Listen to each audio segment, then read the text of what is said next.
Chelsea Davy conoció al verdadero príncipe Harry y se alejó por completo. Lo más extraño de la historia de amor entre Chelsea Davy y la realeza británica no es que un príncipe se haya fijado en ella. Eso, a fin de cuentas, no es tan raro. Los príncipes se fijan en muchas mujeres, y las revistas del corazón viven de esa costumbre. Lo raro, lo genuinamente inusual, es lo que pasó después. Una vez que Chelsea entendió lo que costaba de verdad la corona, no en dinero, sino en aire, en silencio, en la posibilidad de tener una mañana aburrida, sin que nadie la convirtiera en titular, hizo algo mucho más extraordinario que casarse con un príncipe. Se marchó. Y no se marchó dando un portazo ni prendiendo fuego a nada. Se marchó despacio, con dudas, con vueltas atrás, con años de idas y venidas, hasta que la decisión terminó de asentarse como asientan las decisiones importantes, que casi nunca llegan de golpe. Se marchó mucho antes de que el mundo la redujera a una nota al pie de la biografía de Harry, mucho antes de que su nombre apareciera siempre pegado al de él, como si fuera un accesorio que se sacaba a pasear en bodas de polo y salidas de discoteca. Y sin embargo, durante casi una década, ese fue exactamente el papel que la prensa británica le asignó: la novia africana, la rubia despreocupada, la que quizás algún día sería duquesa si se portaba bien y aprendía a sonreír en el momento justo. Chelsea nunca terminó de aceptar ese guión. Lo interpretó cuando le convenía, lo ignoró cuando podía, y finalmente lo devolvió sin firmar. Chelsea era una chica de Zimbabue que sabía lo que era el espacio.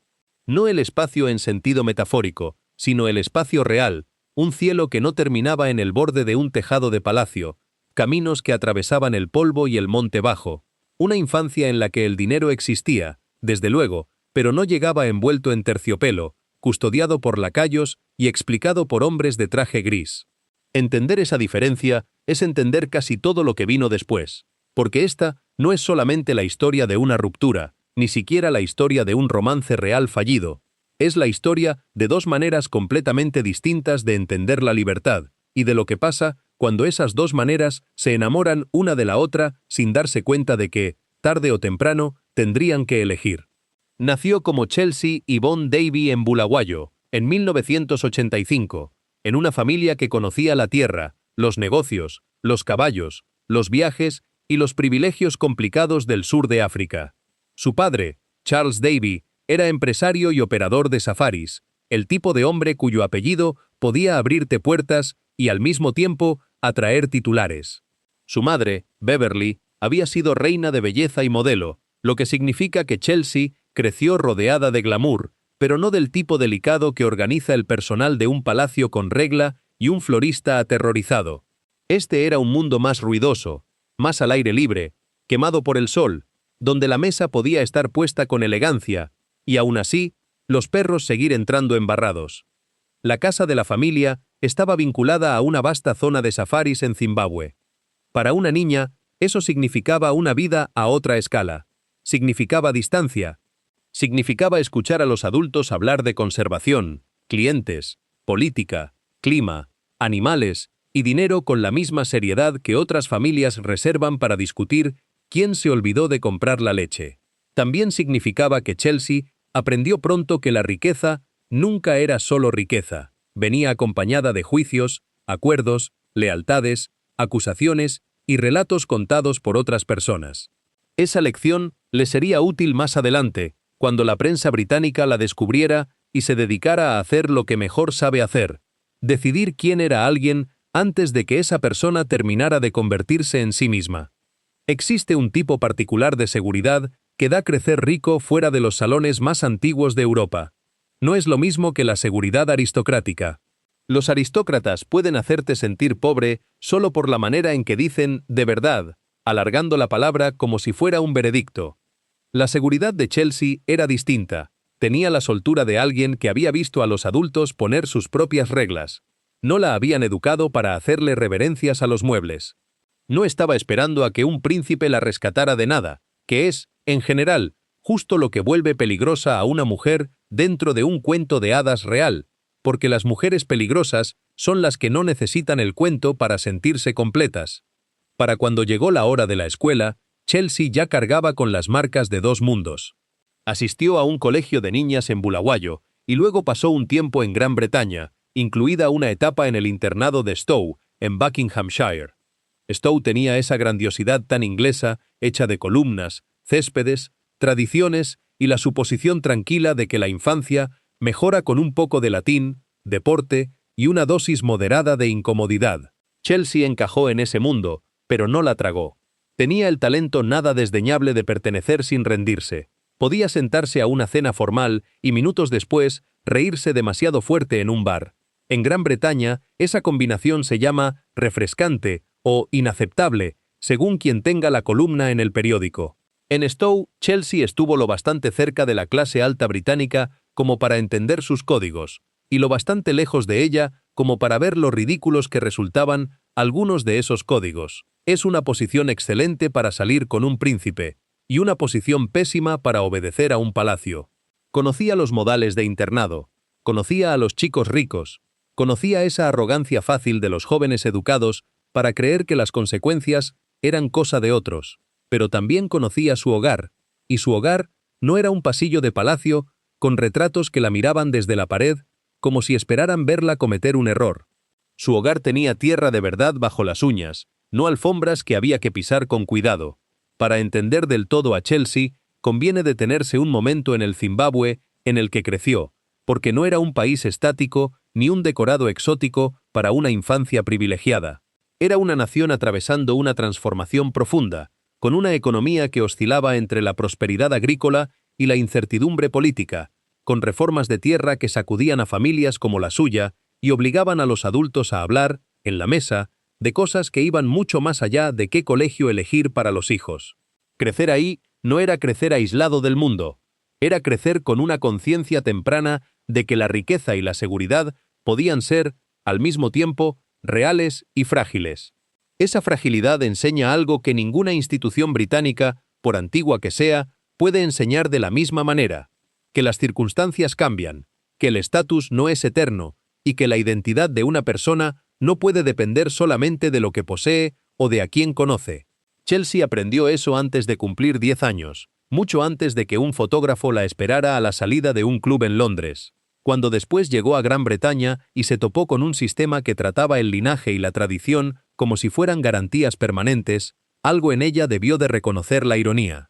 Había crecido viendo que ni siquiera la tierra más antigua estaba garantizada para siempre. ¿Por qué habría de creer que un título, un palacio o un apellido lo estaban? Esa mirada le dio una perspectiva poco común entre las jóvenes que solían rondar los círculos de Harry. Muchas de ellas habían crecido dentro de la seguridad tranquila de la campiña inglesa, donde las tradiciones parecían inamovibles y el futuro parecía, hasta cierto punto, predecible.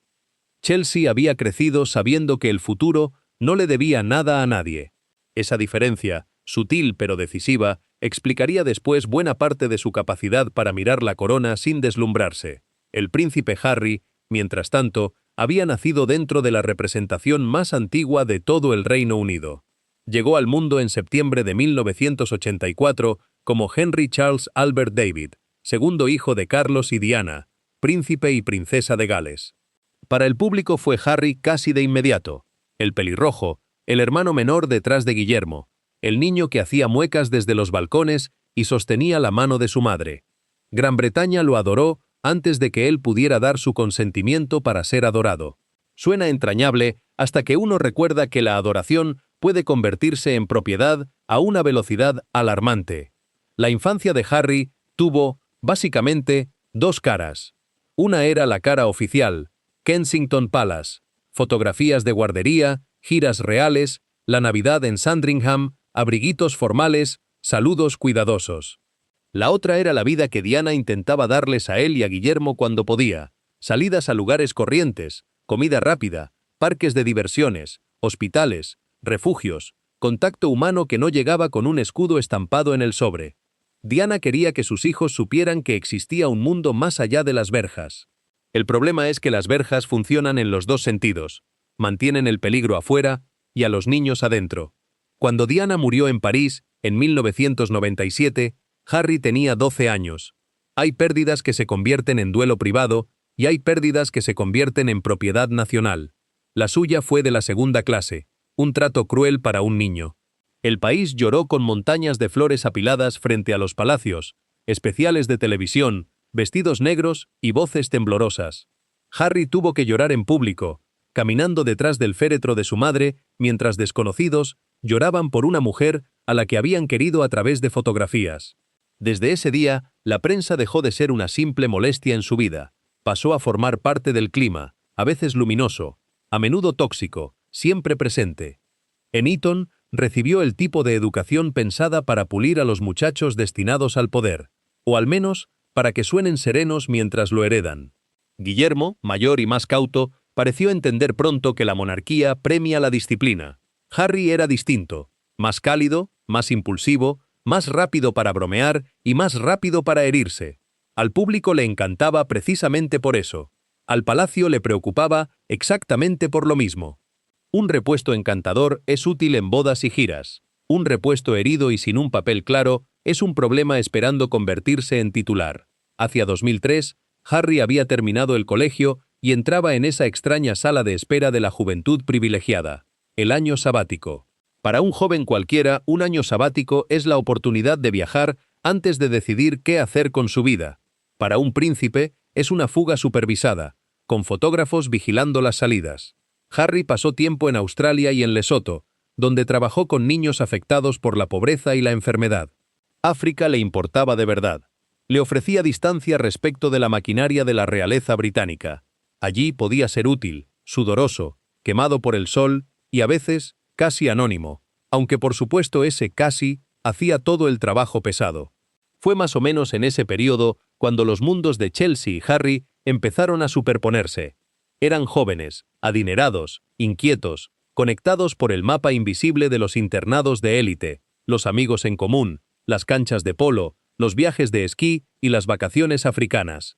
Esos círculos se describen a menudo como vastísimos, pero en realidad se parecen más a un vestíbulo de hotel con mejor equipaje. Todo el mundo parece conocer a alguien que salió con el primo de alguien. Ningún secreto se mantiene fresco por mucho tiempo, y ninguna invitación es del todo casual. Cuando Harry conoció a Chelsea, a comienzos de los años 2000, la atracción era fácil de entender.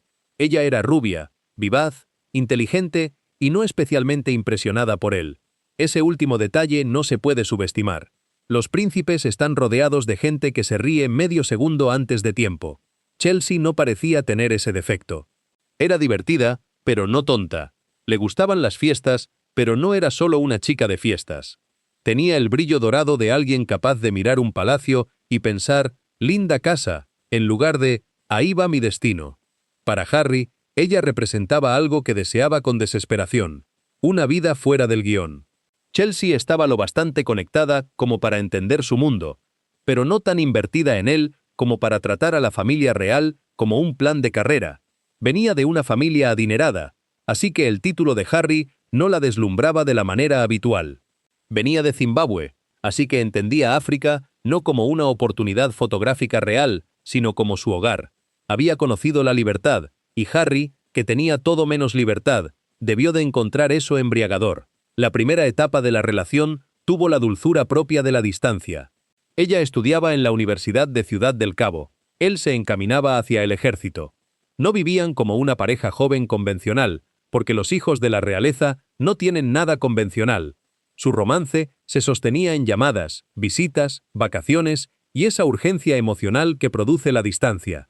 Cuando dos personas no pueden simplemente quedar para cenar un martes cualquiera, cada reencuentro se convierte en un pequeño acontecimiento, y cada despedida carga con más peso del que debería. Cada llamada perdida podía convertirse en un pequeño drama, y la juventud siempre es generosa con el drama, tiene tanta energía y tan poca perspectiva. Ciudad del Cabo les dio un escenario que Londres no podía ofrecer. En Sudáfrica, Harry podía moverse con algo menos de ceremonia. Podía beber, reír, salir y ser visto como un joven cualquiera en lugar de una institución nacional con pelo. El círculo de amigos de Chelsea era animado, social, directo. Había dinero, sí, pero no la coreografía helada de la corte. Había días de playa, discotecas, cenas, casas de estudiantes y el desorden cálido de la adultez temprana. Para Harry, que había crecido siendo observado incluso cuando lo mimaban, aquello debió de sentirse cerca de lo normal, pero lo normal nunca estuvo realmente a su alcance. Los tabloides británicos ya estaban moldeando a Harry como un personaje. Lo preferían en su versión de príncipe travieso, el salvaje, el que salía tambaleándose de los clubes, el que cometía errores, se vestía mal, decía lo que no debía y les regalaba, generosamente, el material para la indignación. La indignación, en aquellos años, se vendía de maravilla. Todavía se vende, aunque ahora use mejores zapatos. Harry podía ser adorado el lunes, regañado el martes, perdonado el miércoles y perseguido de nuevo el jueves. El ciclo era eficiente. El ser humano atrapado dentro de él era mucho menos práctico. Chelsea entró en ese ciclo antes de poder comprender del todo su apetito. Al principio, la atención pudo parecer el ruido habitual alrededor de una novia real. Una foto aquí, una mención allá, un titular que la llamaba «la chica de Harry», como si la hubieran fabricado en la tienda de regalos del palacio. Pero la atención creció. Se examinó su ropa, su vida familiar, su vida nocturna. Se mencionaron sus estudios como si un libro de derecho pudiera servir de prueba en un juicio de carácter. Los negocios de su padre se convirtieron en parte de su historia, porque nada deleita más a la prensa que encontrar a un progenitor con un pasado complicado y presentarlo como si fuera una dote.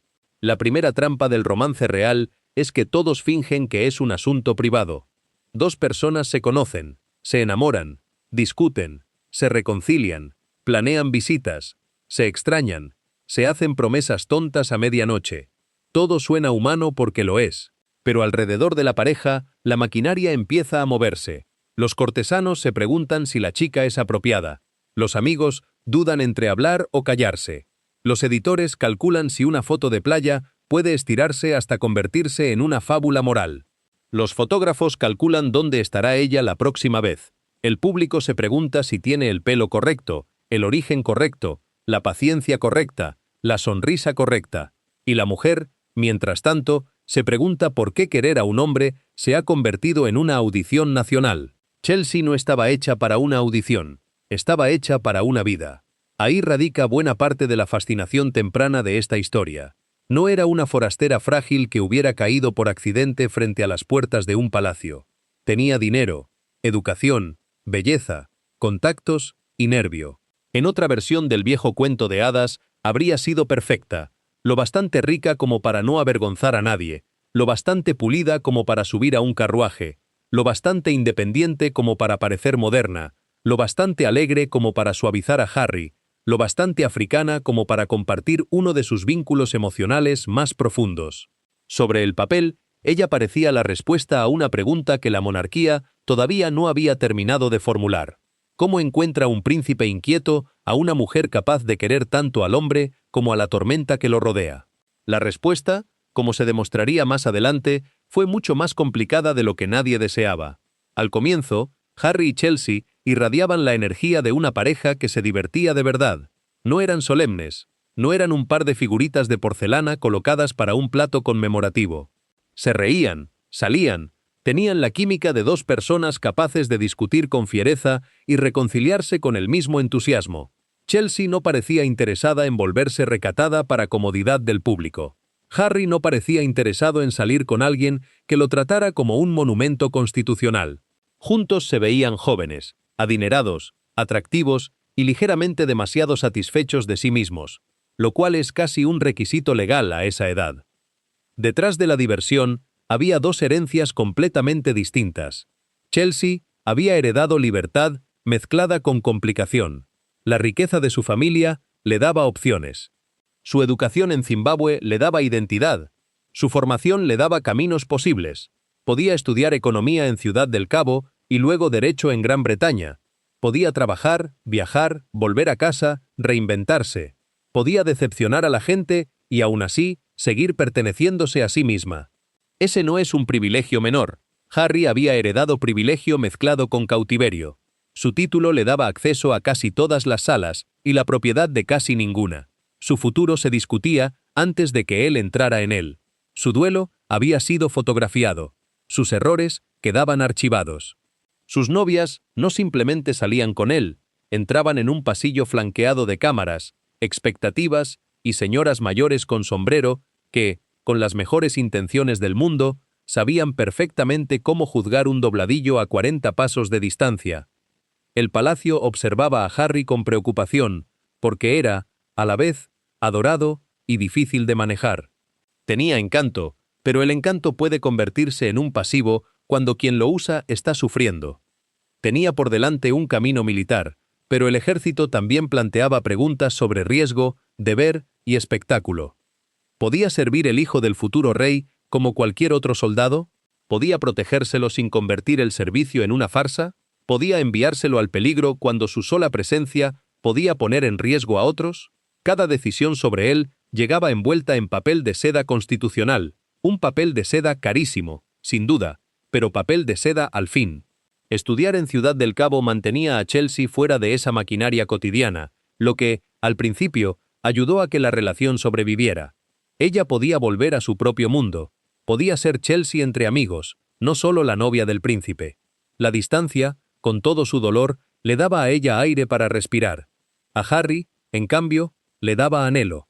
Y el anhelo puede hacer que el amor parezca más grande de lo que es. También le daba a la prensa huecos que llenar, y la prensa, que nunca ha sido tímida frente a un espacio vacío, los llenó con especulación. A mediados de los años 2000, la relación entre Harry y Chelsea ya formaba parte de la economía del entretenimiento real. La monarquía misma estaba en transición. La reina Isabel II seguía firme en el centro, sosteniendo la institución con una disciplina capaz de hacer parecer relajado a un reloj. El príncipe Carlos seguía esperando, todavía recuperándose en público de la larga sombra de su matrimonio con Diana y de la batalla pública en torno a Camila. Guillermo se perfilaba como el futuro rey, cuidadoso, apuesto, cada vez más serio. Harry era el comodín emocional, el hijo menor que llevaba la memoria de Diana de una manera más visible y menos disciplinada. Y entonces apareció Chelsea, rubia y luminosa, llegada de Zimbabue y Ciudad del Cabo como una ráfaga de aire caliente en un pasillo helado. Las viejas reglas no sabían muy bien qué hacer con ella. No era una rosa inglesa aristocrática criada junto a los setos correctos. No era una muchacha silenciosa de una casa de campo, entrenada desde niña para tratar a un duque como si fuera clima. Tenía una risa difícil de acallar. Vestía como cualquier joven de su edad. Iba a los lugares a los que iba la gente joven. No parecía avergonzarse de disfrutar. Naturalmente, algunos observadores trataron esto como una crisis constitucional. Para Harry, esa negativa a achicarse era parte del atractivo. No necesitaba a otra persona que le dijera que se enderezara, que sonriera mejor, que se comportara como si sus sentimientos hubieran sido enviados a un internado. Chelsea le ofrecía calidez, lealtad y una franqueza emocional poco frecuente. Podía encontrarse con él tal como era, herido, gracioso, imprudente, cariñoso, furioso con la prensa, hambriento de escape y desesperado porque lo vieran como algo más que el papel que le habían asignado. Pero ver al Harry real significaba ver también el daño, significaba entender que sus bromas a menudo protegían algo en carne viva. Significaba observar con qué rapidez una noche privada podía convertirse en propiedad pública. Significaba notar la tensión que entraba en una sala cuando alguien se preguntaba si un teléfono había sido intervenido, si un amigo había hablado de más, si algún fotógrafo había recibido el aviso justo, o si una historia había crecido sola, sin permiso de nadie. Significaba aprender que, en la vida de Harry, el amor nunca ocurría en una habitación sellada, ocurría en una habitación donde alguien podía estar apoyado contra la puerta, con una libreta en la mano. Chelsea no había crecido pobre, ni ingenua, ni indefensa. Sabía cómo funcionaba el privilegio. Sabía que existían salas donde un apellido podía ayudar y salas donde podía perjudicar. Sabía que los adultos podían sonreír educadamente mientras afilaban un cuchillo bajo la mesa. Pero el escrutinio real era diferente del esnobismo corriente. El esnobismo corriente suele conformarse con incomodarte durante una cena. El escrutinio real quiere convertirte en un estado de ánimo nacional. Los negocios de su padre fueron arrastrados a la luz, porque, al parecer, si una mujer sale con un príncipe, toda su genealogía debe presentarse a inspección. Las historias sobre tierras en Zimbabue, operaciones de safari, política y riqueza empezaron a rodear su imagen pública. Parte de la cobertura era factual, parte era insinuante, y parte tenía la delicadeza de un zorro explicando la seguridad del gallinero. Chelsea tenía coraje, pero el coraje no es lo mismo que el apetito. Podía soportar muchísimo, pero eso no significaba que quisiera construir un matrimonio dentro de un asedio. Al comienzo, era lo bastante joven como para esperar que las partes malas pudieran gestionarse. Casi todo el mundo, alguna vez enamorado, hace esa misma apuesta. Ve las señales de alarma y las llama ambiente. Escucha la alarma y cree que es solo música de otra habitación. Harry, por su parte, parecía querer las dos cosas a la vez, a la mujer y la condición imposible de que ella se sumara a su vida sin ser devorada por ella. Quería que Chelsea comprendiera la presión, pero que no se rompiera con ella. Quería privacidad, pero vivía dentro de una familia cuya privacidad siempre había sido negociada, defendida, invadida y convertida en mito. Quería un amor corriente, pero él nunca fue corriente. La verdad dolorosa no era que dejara de quererla, era que quererla no le daba el poder de protegerla. En enero de 2005, Harry le hizo a la prensa uno de los regalos más dañinos de su juventud. Asistió a una fiesta de disfraces privada vistiendo un brazalete con la esvástica, parte de un uniforme nazi. La fotografía llegó a los periódicos y la reacción fue inmediata y severa. Hay errores propios de la juventud, y hay errores tan graves que parecen fabricados por un enemigo en un taller. Este pertenecía a la segunda categoría. El escándalo no solo lo avergonzó, confirmó, para muchos, la imagen de un joven descuidado, malcriado y peligrosamente poco serio. El palacio emitió disculpas. Se dijo que Carlos estaba furioso. Los comentaristas se preguntaron en fila cómo un joven educado en Eton, criado a la sombra del siglo XX y descendiente de una familia profundamente vinculada a la historia bélica de Gran Bretaña, había podido cometer un error tan grave de criterio. No fue un traspié menor, fue una herida pública. Para Chelsea, observando desde el borde de esa tormenta, el episodio reveló algo importante. Harry no era simplemente un chico encantador y herido, víctima de una prensa injusta. También podía provocar sus propios desastres. Eso no lo volvía cruel. Lo volvía complicado, lo volvía humano, y también volvía más peligroso quererlo, porque a él nunca se le permitía que sus errores quedaran entre amigos, familia y conciencia. Sus fallos también se convertían en propiedad nacional. Un novio corriente puede disculparse en privado. Un príncipe se disculpa hacia un cañón y espera el eco. El escándalo también le mostró a Chelsea la división interna de la vida de Harry. Estaba el hombre que ella conocía, cálido, gracioso, capaz de ternura. Y estaba la figura pública, cuyos actos cargaban con significados que lo excedían. En la vida corriente, un disfraz es solo un disfraz, aunque este en particular fuera indefendible incluso en ese contexto. En la vida real, un disfraz se convierte en declaración, en titular, en crisis, en una pregunta sobre la educación moral de la monarquía. Harry aprendía, dolorosamente, que no podía darse el lujo de la despreocupación de otros jóvenes mientras cargara con el título de príncipe. Chelsea, por su parte, aprendía que se esperaría de ella que absorbiera el radio de la explosión, y sin embargo, no terminaron. Las relaciones sobreviven a menudo a cosas que, desde afuera, parecen fatales, porque los de afuera no escuchan la disculpa de madrugada, no ven las lágrimas, ni el ruego, ni la vergüenza, ni la suavidad que llega después de los gritos. Chelsea sabía que Harry era mucho más que su peor titular. Harry sabía que Chelsea no era una novia decorativa esperando ser gestionada. Pelearon, se reagruparon y siguieron adelante, aunque la historia que los rodeaba ya había cambiado. La inocencia, una vez abollada, nunca vuelve a asentarse del todo derecha. Ese mismo año, Harry ingresó en la Real Academia Militar de Sandhurst, un hecho que pesaba más que cualquier otra aparición palaciega. El ejército le ofrecía estructura, propósito, una prueba que no dependía de sonreír desde un balcón. Para Harry, Sandhurst representaba un camino para dejar de ser, simplemente, el príncipe problemático.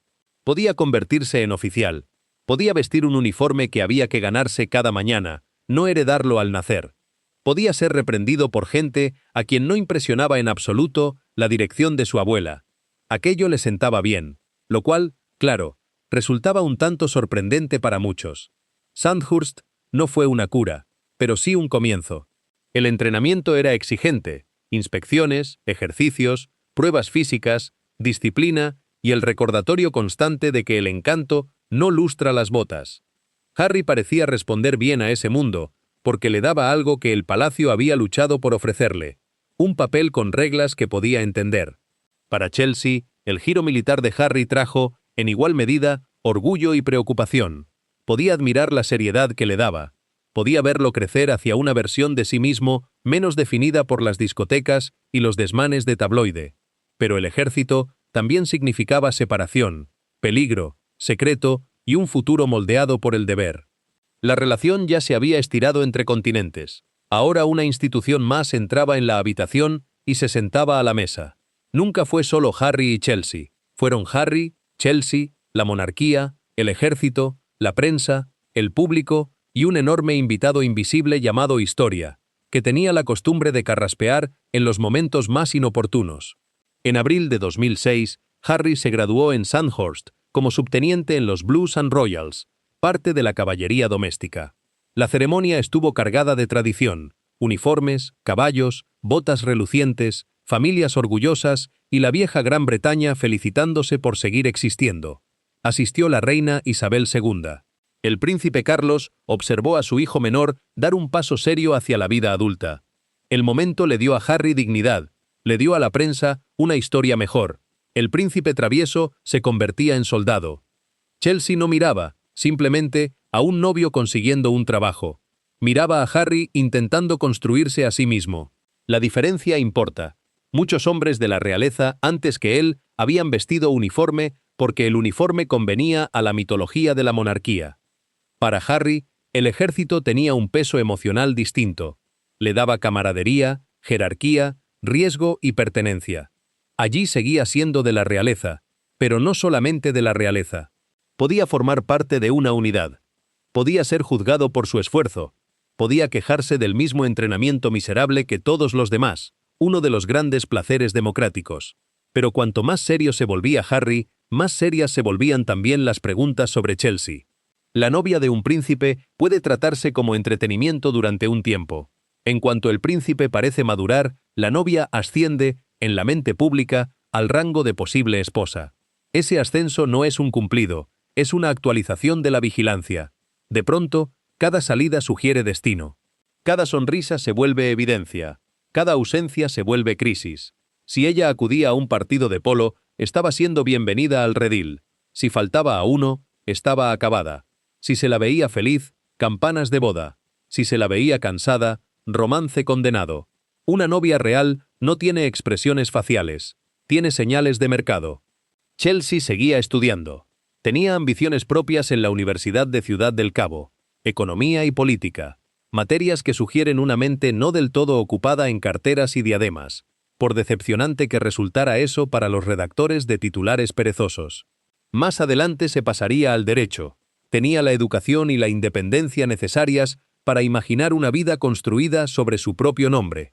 Esa independencia era, a la vez, parte de su fortaleza y una de las razones por las que la vida real fue perdiendo atractivo cuanto más cerca la tenía. La monarquía no se limita a acoger a una mujer y pedirle que continúe exactamente igual que antes.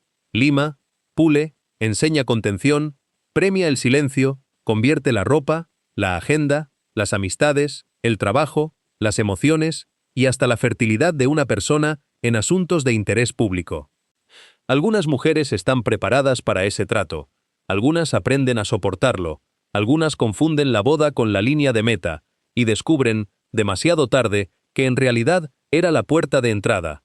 Chelsea empezaba a sospechar que no existía ninguna versión de casarse con Harry que no exigiera, tarde o temprano, una rendición. Al principio, ese pensamiento quizá llegaba solo en destellos. Un fotógrafo a la salida de un club, una historia sobre su familia, una llamada de Harry en mal estado de ánimo después de una crítica de prensa, un acto formal donde todo el mundo era amable y aún así, el aire seguía cargado de mediciones. Un fin de semana con amigos donde alguien mencionaba, con demasiada naturalidad, lo que el palacio esperaría algún día. Ninguno de esos momentos, por sí solo, habría bastado para terminar una historia de amor. Juntos, formaban un sistema climático completo. Estaba también la cuestión de la clase, aunque nadie educado la nombra hasta que todos se han ido de la habitación. Chelsea era rica, muy rica para los estándares comunes. Tenía educación, atractivo, mundo, soltura social. Y sin embargo, la sociedad aristocrática británica nunca ha juzgado la idoneidad solo por el dinero. Juzga por la textura. Pregunta si la riqueza de una persona es lo bastante antigua, lo bastante discreta, lo bastante cercana a la tierra, los títulos, los colegios y los pequeños bochornos ancestrales. Pregunta si la muchacha sabe qué tenedor importa, y más importante todavía, cuál no. Pregunta si su madre tiene el tipo correcto de glamour, y si el negocio de su padre es del tipo correcto de rentable. Pregunta cosas que consideraría vulgares si alguien más las preguntara en voz alta.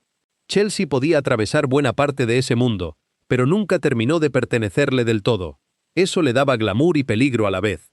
Era lo bastante conocida como para ser invitada, lo bastante extranjera como para ser comentada, lo bastante rica como para competir, y lo bastante libre como para incomodar. Para un príncipe joven que resentía el confinamiento, ella era perfecta. Para un sistema construido sobre el confinamiento, ella era un problema con buenos zapatos. La reacción de la familia de Harry ante Chelsea no fue una cosa única y simple.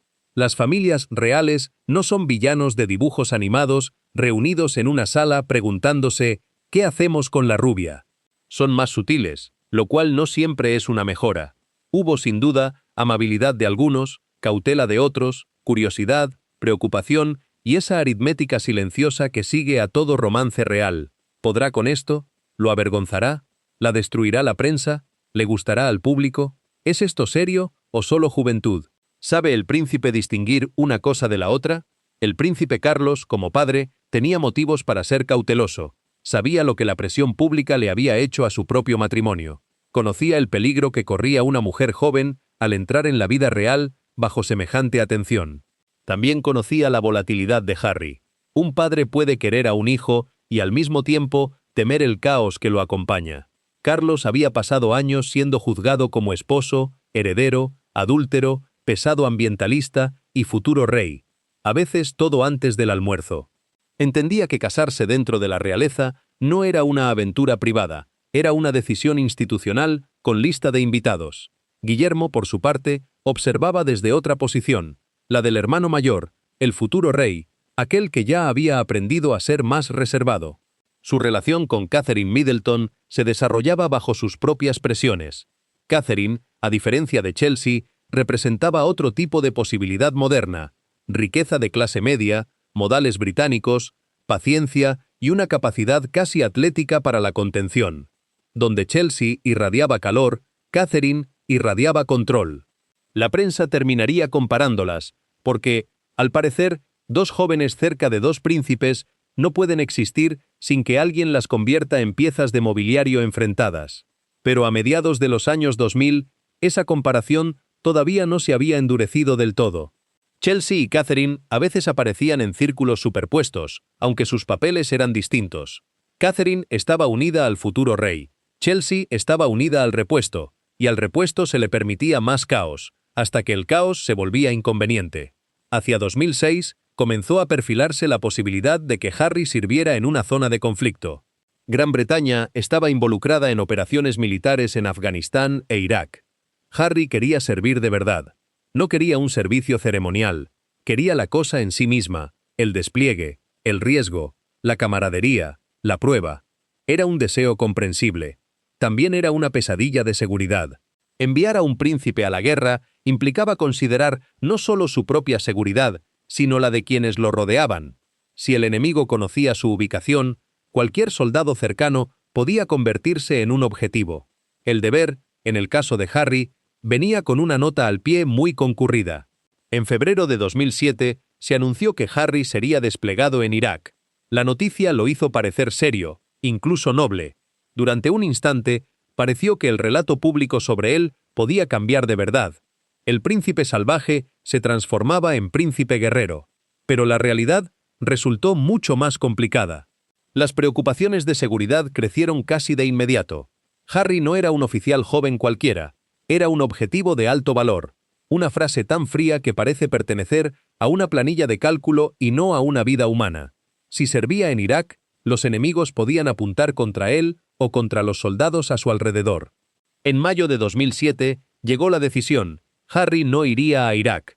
La preocupación oficial era la seguridad. la suya propia y la de quienes servirían con él. La decisión fue comprensible. También fue devastadora para él. Se había preparado para el despliegue. Se había dicho a sí mismo que no recibiría un trato distinto.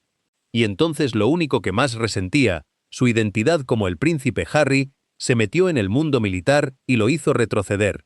Obedeció, porque tenía que hacerlo. Pero obedecer no borra la humillación. Un hombre puede aceptar una decisión y aún así sentirse disminuido por ella. Chelsea lo vio.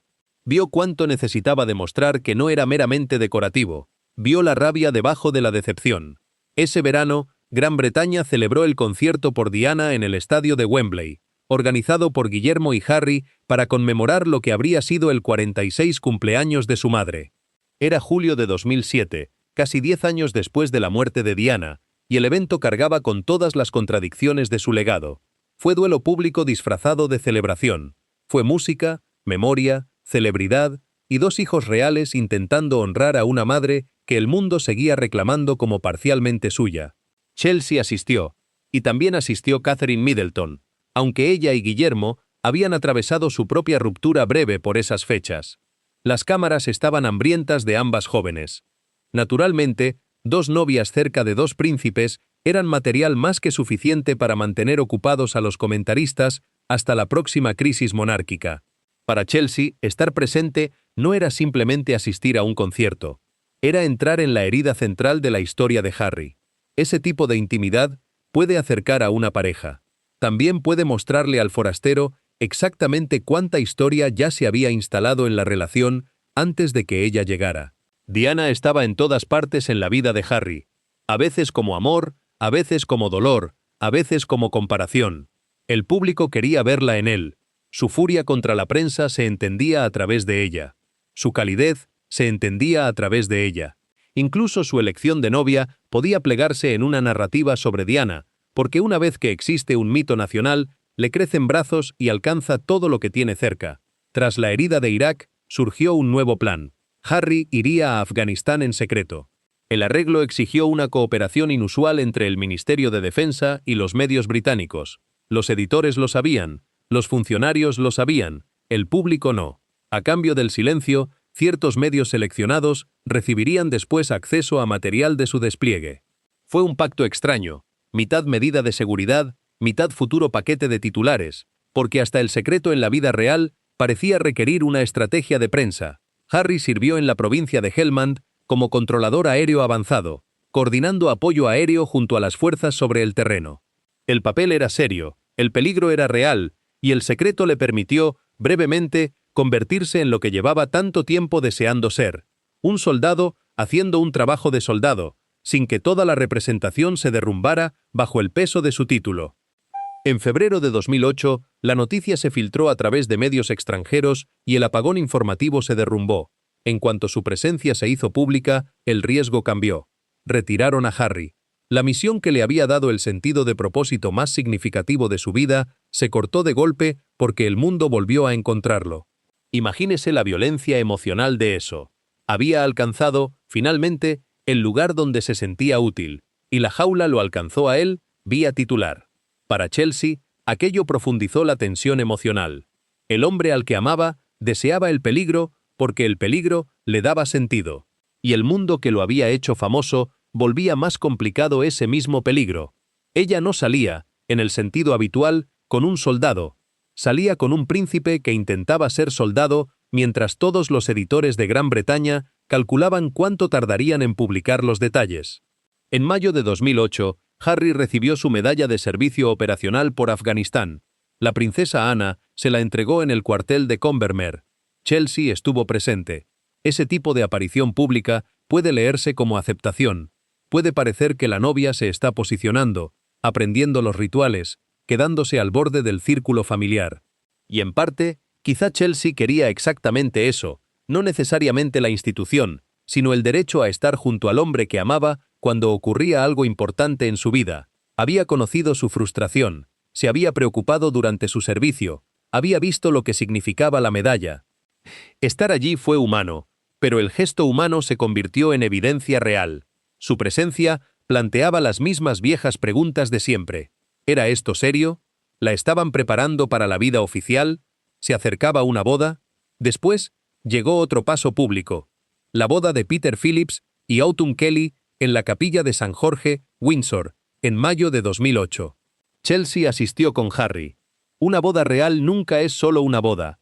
Es un acontecimiento familiar, una señal pública, un desfile de moda, un plan de mesas con consecuencias y un examen silencioso de todo aquel que algún día pudiera unirse a la firma.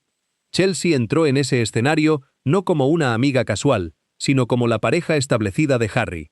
Podía ver la maquinaria desde dentro de la sala. Hay glamour en momentos así, sería deshonesto negarlo. La capilla, la ropa, la tradición, las piedras antiguas, la reina presente entre sus descendientes, la sensación de continuidad extendida sobre la vida familiar privada como un mantel. Para muchas personas, resultaría deslumbrante. Para Chelsea, probablemente también lo fue. Pero el glamour no es lo mismo que la comodidad. En una boda real, la persona de fuera puede sentir el futuro respirándole en la nuca. A cada mujer cerca de un príncipe se la observa no solo por su aspecto, sino por lo bien que sabe desaparecer dentro del arreglo. A comienzos de 2009, otro escándalo golpeó a Harry. Se hizo público un video en el que usaba un lenguaje ofensivo mientras filmaba a compañeros soldados años antes. Pidió disculpas, pero el daño fue real. El episodio revivió viejas preguntas sobre su criterio, su privilegio y la cultura que lo rodeaba. Para Chelsea, fue otra señal de que la vida de Harry venía con explosiones repentinas que ella no podía ni predecir ni controlar. Ella no era responsable de sus errores, pero, como su novia, tenía que quedarse de pie bajo el clima que él generaba.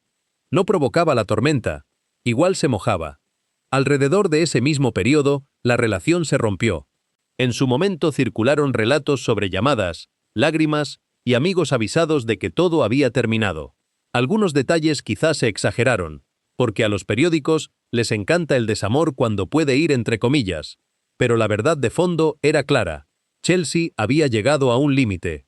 No fue un portazo de película, fue más doloroso que eso. El final de un amor joven y largo suele llegar como una colección de pequeñas derrotas. Una llamada que sale mal, una promesa que suena repetida, una salida que se convierte en otro titular, un reencuentro cálido un día e imposible al siguiente. Una mujer que se mira al espejo y se da cuenta de que está cansada de ser valiente por una vida que no eligió. Harry sufrió, por supuesto. Chelsea había sido una de las pocas personas que lo conocían no como un símbolo, ni como un titular, ni como el príncipe pícaro de la nación, sino como un hombre con estados de ánimo, necesidades y contradicciones. Perderla no era solo perder a una novia, era perder a un testigo. Eso puede asustar más de lo que la gente admite. Un testigo confirma que uno es real debajo del disfraz.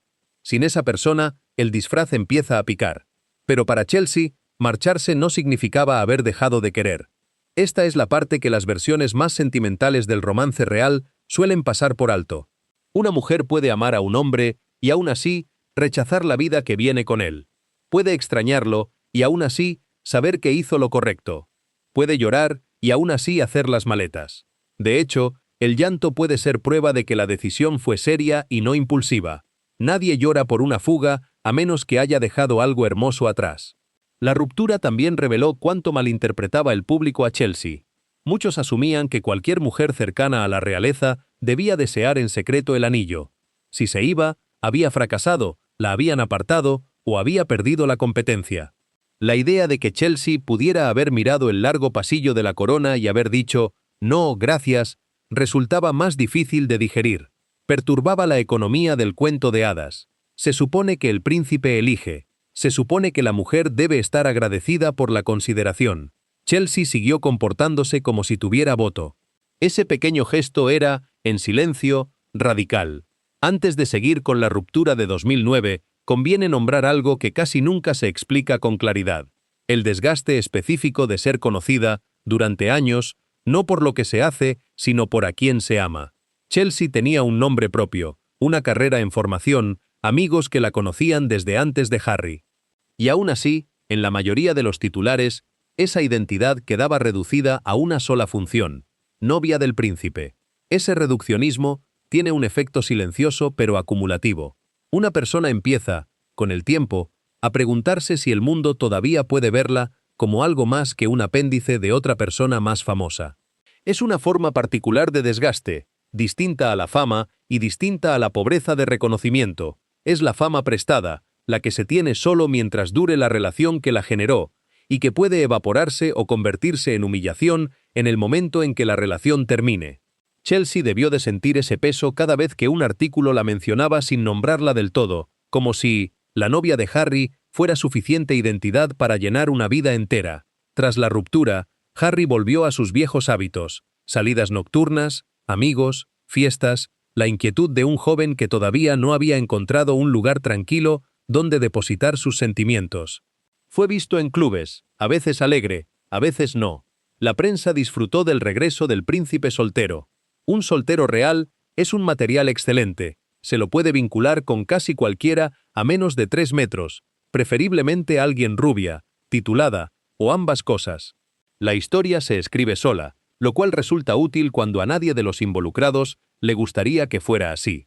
Chelsea, por su parte, no desapareció en una torre a esperar el rescate, siguió con su vida, vio amigos, pasó tiempo fuera de Gran Bretaña, se concentró en su trabajo y sus estudios.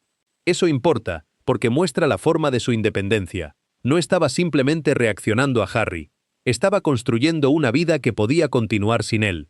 La maquinaria real quizá quería definirla como exnovia, pero ella tenía otros sustantivos disponibles. La separación, sin embargo, no fue del todo limpia.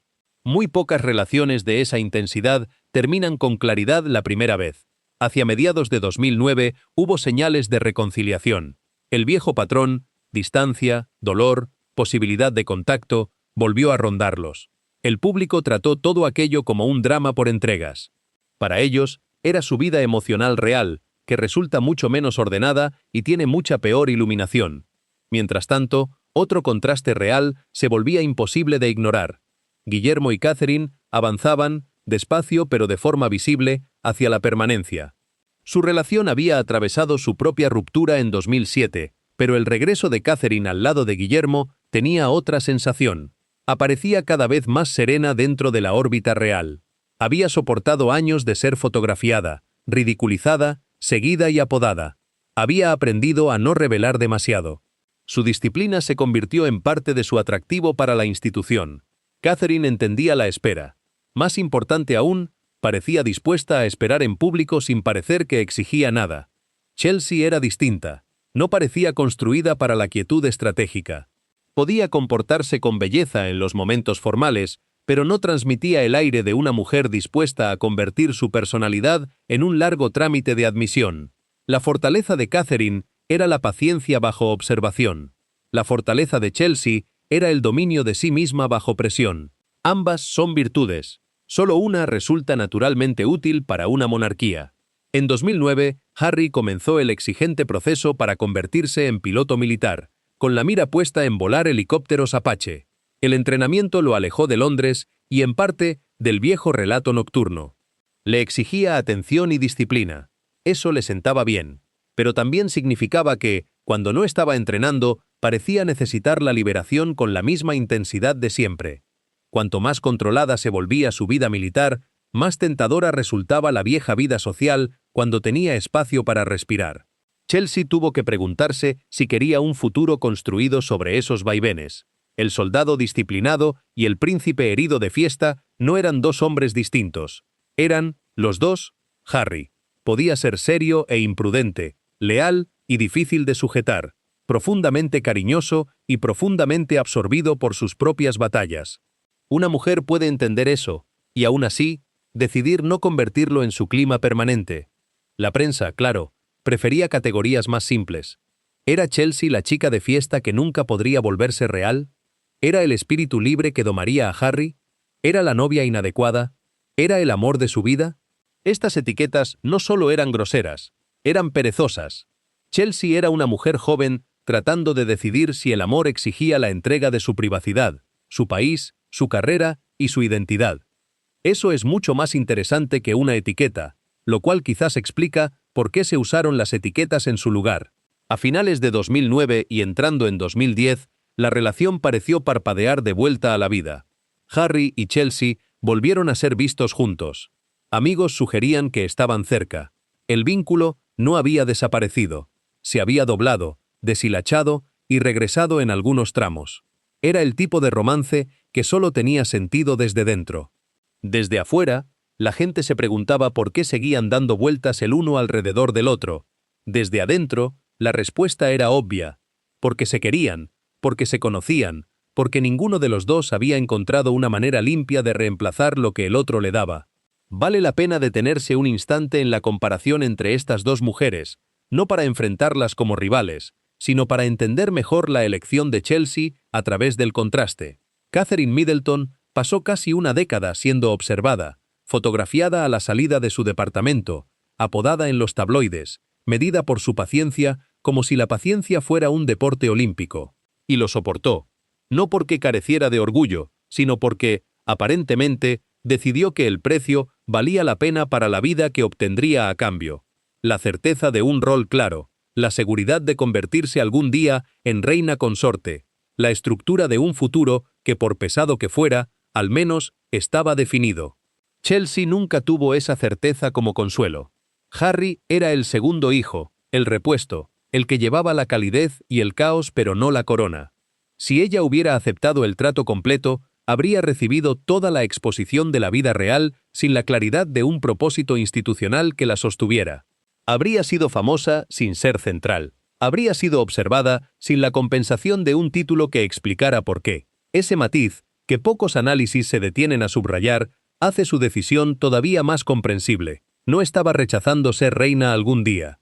Estaba rechazando ser una figura pública permanente sin ningún propósito claro que justificara el sacrificio.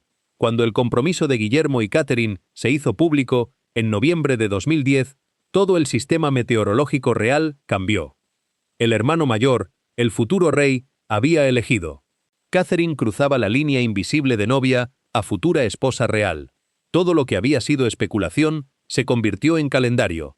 Fechas, vestidos, listas de invitados, derechos de televisión, vallas policiales. Para Chelsea, el anuncio no pudo haber sido solo una noticia pública. Fue clima personal. En cuanto el futuro de Guillermo quedó resuelto, el futuro de Harry se convirtió en el siguiente tema disponible. Un compromiso real sugiere otro, de la misma manera en que una porción de torta sugiere mal juicio. Si Guillermo y Catherine avanzaban por fin hacia el matrimonio, ¿qué pasaba con Harry y Chelsea? ¿Serían los siguientes? ¿Estaban en secreto comprometidos también? ¿Había estado esperando Chelsea todo este tiempo? Harry seguía profundizando en su carrera militar, persiguiendo el exigente camino hacia el pilotaje de helicópteros Apache. Eso le daba propósito y un tipo de orgullo que no había encontrado en la vida de palacio. Ella construía su carrera legal con la mente cada vez más fija en el trabajo, la identidad y la independencia. Sus mundos todavía se tocaban, pero el contacto se había vuelto más complicado. El amor ya no era lo bastante joven como para sobrevivir solo con reencuentros. El compromiso real que los rodeaba hacía más difícil ocultar la indecisión privada. La elección de Catherine colocaba la posible elección de Chelsea bajo una luz más dura. Catherine parecía dispuesta a aceptar la institución. Chelsea había pasado años descubriendo por qué no podía. No hacía falta rivalidad, ni imaginar a una mujer satisfecha y a la otra rebelde. Simplemente eran dos seres humanos distintos con instintos distintos. Catherine podía bajar el puente levadizo y entrar. Chelsea seguía buscando las salidas de emergencia. El 29 de abril de 2011, la abadía de Westminster se convirtió en el escenario de la boda real más observada en una generación. Chelsea asistió como invitada, pero no como una invitada cualquiera. Era el amor recurrente y anterior de Harry, la mujer que muchos aún imaginaban como la próxima novia real. Para ella, la boda no solo mostró un cuento de hadas, mostró la escala completa del trato, las cámaras fijas en cada rincón, los comentaristas explicando relaciones y linajes a millones de espectadores, los rostros cuidadosos de una realeza que llevaba demasiado tiempo bajo observación como para olvidarse de sí misma ni un solo minuto. Catherine llegó vestida de encaje blanco, controlada y luminosa, caminando hacia Guillermo con la calma de una mujer que sabía que un solo tropiezo se repetiría hasta el fin de la electricidad. No tropezó. Gran Bretaña exhaló. Chelsea observaba como invitada, pero no como una invitada ordinaria. Se había vestido para la ocasión, había sonreído cuando era necesario, y había entrado en el mismo teatro inmenso que Catherine había elegido como su puerta de entrada a la vida real. Pero para Chelsea, la boda no mostraba simplemente un cuento de hadas. Mostraba la escala completa del trato, las cámaras fijas en cada rincón, los comentaristas explicando relaciones, títulos, historias familiares y disposición de asientos a millones de espectadores, los rostros cuidadosos de reales que habían vivido demasiado tiempo bajo observación como para olvidarse de sí mismos ni un minuto. Harry estuvo junto a Guillermo como padrino, aunque en términos reales, hasta la hermandad tenía coreografía. Bromeó, sonrió, ayudó a sostener el día y pareció orgulloso del hermano con quien había sobrevivido una infancia que nadie más podía entender del todo.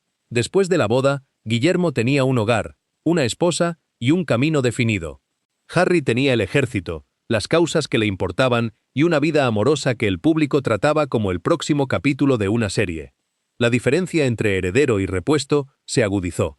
Si Chelsea seguía con Harry después de esto, no estaría entrando en el papel de Catherine. Estaría entrando en algo menos claro y quizás más expuesto. Chelsea habló después de lo abrumador que había resultado ese día, y es comprensible por qué. Una boda real se ve romántica desde el sofá. Desde dentro del círculo familiar, o cerca de él, la escala debe sentirse distinta. Una cosa es ver a una novia subir a un carruaje y pensar que ha entrado en la historia. Otra cosa es darse cuenta de que la historia ha cerrado la puerta detrás de ella. Alrededor de este periodo, la carrera profesional de Chelsea fue ganando peso. Había estudiado Derecho y avanzaba hacia una carrera seria, incluido trabajo en el mundo legal de Londres.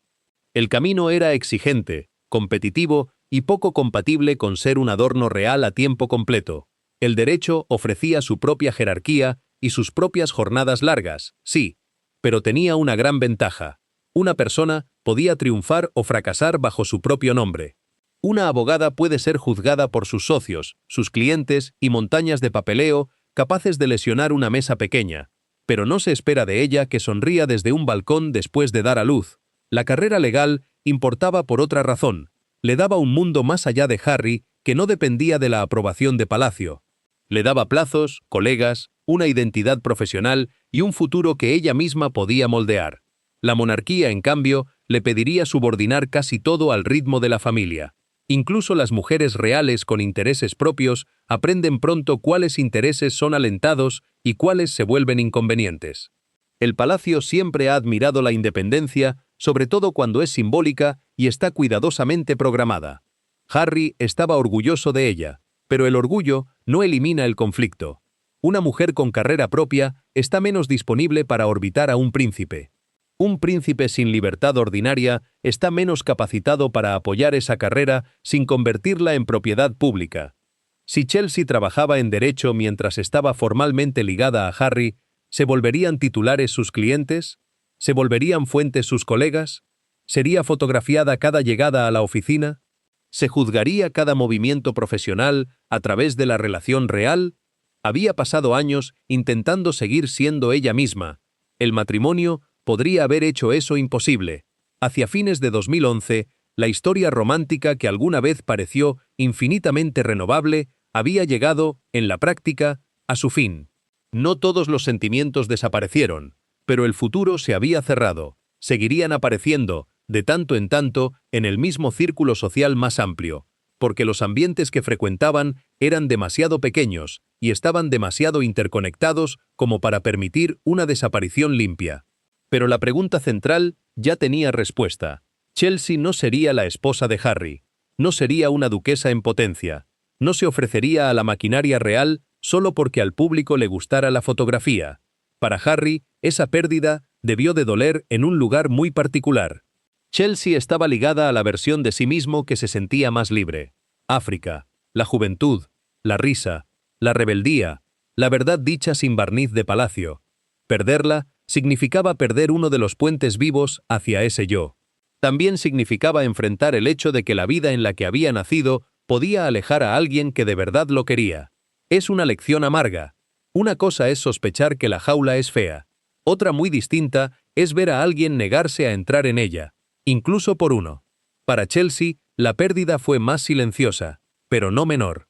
Tuvo que renunciar no solo a Harry, sino a la versión imaginada de ambos que quizás habría funcionado en otra vida, la versión en la que él era solo un soldado con una familia difícil, la versión en la que ella podía ejercer el derecho, volver a casa, discutir con él, reírse con él y nunca ver sus decisiones privadas convertidas en propiedad pública. Esa versión no existía, pero los futuros imposibles también pueden doler cuando mueren. No hubo una única explosión que lo explicara todo. Ningún villano entró con capa. Nadie tuvo que arrojar un vaso contra la pared, aunque en sus momentos más ardientes uno imagina que algún cojín pudo sentirse en peligro. El verdadero final se formó en el reconocimiento constante de que el amor y la vida tiraban en direcciones opuestas. Harry siguió su progresión militar. Su formación como piloto de Apache exigía concentración. El ejército le daba la identidad que ansiaba y lo mantenía avanzando. Sin embargo, también significaba que su vida seguía estructurada alrededor del deber, el riesgo y la distancia. Chelsea, mientras tanto, se dirigía hacia un mundo profesional donde la estabilidad importaba. Ya no era una novia estudiante volando entre continentes y fines de semana reales. Era una mujer que se acercaba a la adultez con el derecho de preguntarse qué tipo de vida quería. Después de la ruptura, Chelsea comenzó el trabajo más lento de volverse, en lo público, menos real, y en lo privado, más ella misma. No es sencillo cuando el mundo aprendió tu nombre a través de un príncipe. La vieja etiqueta persiste: exnovia, casi novia, casi duquesa, la posible respuesta a una pregunta que Harry pareció alguna vez estar formulando. Ella siguió adelante de todos modos. Se formó en Derecho y trabajó en el mundo legal de Londres, lo más lejos posible de la fantasía de cuento de hadas, aunque siguiera usando buenos zapatos. A la ley no le importaba que ella hubiera estado en la abadía de Westminster mientras el mundo veía casarse a Guillermo con Catherine. A la ley le importaban los documentos, los clientes, las horas, la precisión, y si una persona podía mantenerse despierta leyendo un lenguaje que parecía escrito por muebles. Era exigente, serio y suyo. Esa última palabra era la que más importaba. Con el tiempo, su ambición dio un giro hacia la joyería. No fue un pasatiempo etéreo, como algunos quizás esperaban de una exnovia real acomodada. Su marca posterior tomó influencia africana y significado personal, particularmente a través de joyería fina ligada al viaje, la herencia y la memoria. Fue un movimiento del derecho a la creación, de los documentos al diseño, de interpretar los acuerdos de otras personas a construir algo con su propio nombre puesto encima. Ese giro dice mucho de ella. Chelsea no intentaba desaparecer en el anonimato, no le temía a la visibilidad en sus propios términos. Rechazaba la exposición real, no toda vida pública. Hay una diferencia. Un tipo de visibilidad se elige, se moldea, se conecta con el trabajo. El otro se impone, porque el hombre al que amas nació dentro de una familia que trata la privacidad como algo sagrado y a la vez negociable, según a quien le convenga la fotografía. Su vida empresarial también la devolvió a la pregunta del valor. El mundo real valora la continuidad, el deber, el simbolismo y la contención. Chelsea empezó a construir valor a través del oficio, el gusto, los materiales, la memoria y la identidad personal. Seguía siendo un mundo de lujo, por supuesto. Nadie confundiría joyería fina con una feria de repostería de pueblo, pero el lujo era suyo para definir. Un anillo de su marca no requería una reverencia, un balcón ni un comité de parientes decidiendo si el momento parecía apropiado. Después de Chelsea, Harry salió con Cressida Bonas, una joven actriz y bailarina inglesa con conexiones aristocráticas. Cressida era elegante, clara y ya familiarizada con el mundo social que rodeaba a Harry. Sobre el papel, parecía más sencilla para la imaginación de palacio. Era británica, bien conectada y venía del tipo de trasfondo que hacía relajarse a ciertos salones en unos 3 grados. Pero el papel tiene un largo historial de decepcionar a la realidad. Cressida también encontró difícil la atención. Era joven, ambiciosa y no estaba ansiosa por convertirse en una exhibición real. Su propia carrera importaba. Su propia identidad importaba. Como Chelsea, entró en la relación con una vida que no estaba vacía. Como Chelsea, descubrió que salir con Harry no era lo mismo que salir con un hombre que resultaba ser famoso. Significaba entrar en una obsesión nacional con el duelo, el romance, la rebeldía y la redención, todo vestido con traje azul marino. La relación terminó en 2014. Una vez más, el patrón resultaba visible. Harry podía atraer a mujeres que se preocupaban de verdad por él, pero su vida volvía a la permanencia castigadora.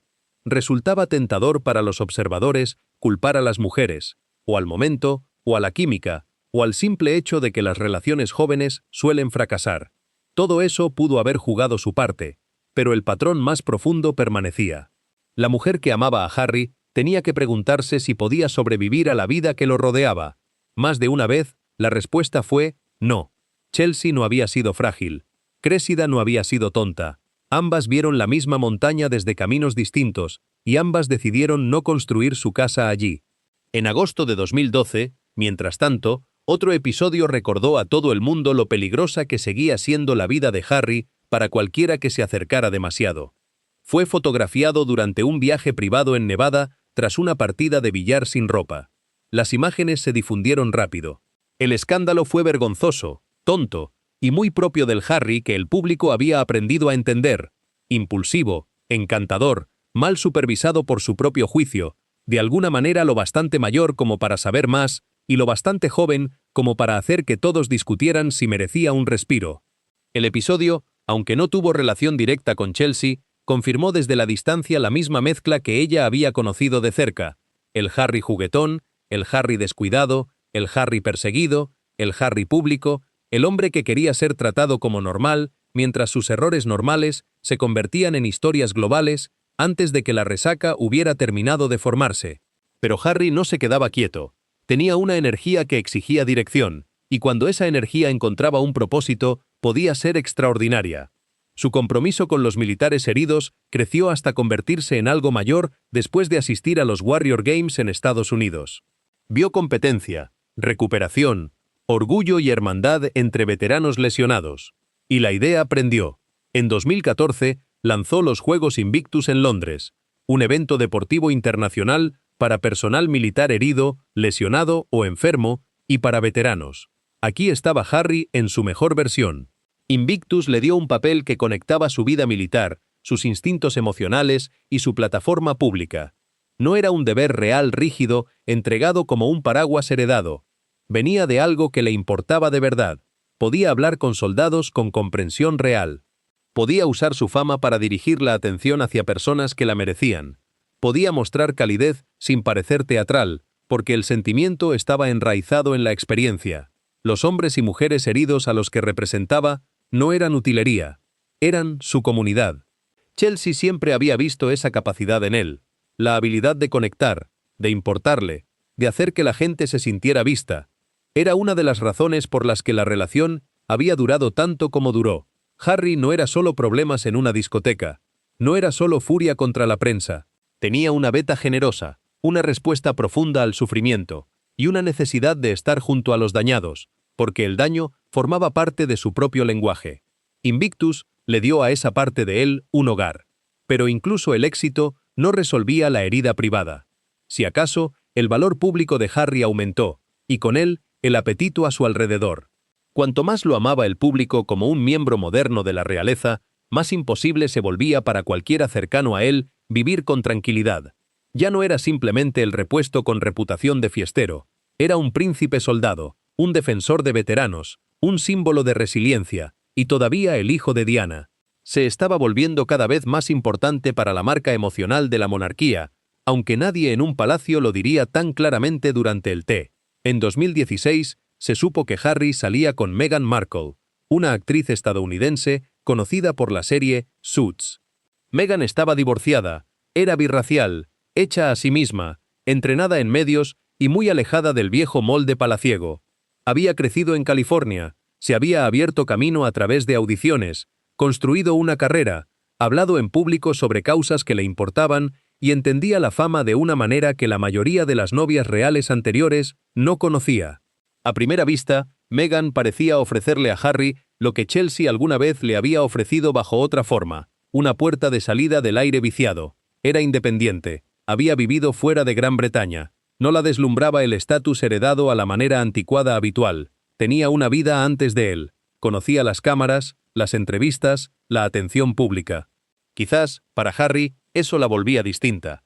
Quizás una mujer ya familiarizada con la fama no se asustaría ante la visibilidad real, pero la fama real no es la fama de la actuación.